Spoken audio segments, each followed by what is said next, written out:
How to fix Telegram secret chats not working? Well, Telegram secret chat may not be working due to their design limitations.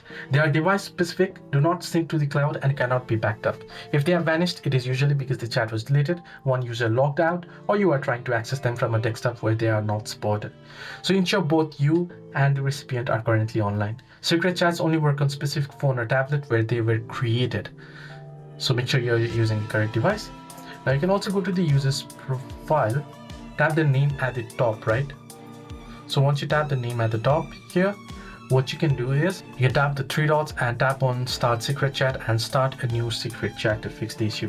If it is not being opened, then you want to clear the cache of your Telegram. Open up Telegram, head into settings, head into data and storage, and you'll find storage users option. Head into it and clear the entire cache, and also update your app if the update is available. If not, reinstall your app. Hope this video was helpful. Do like and subscribe.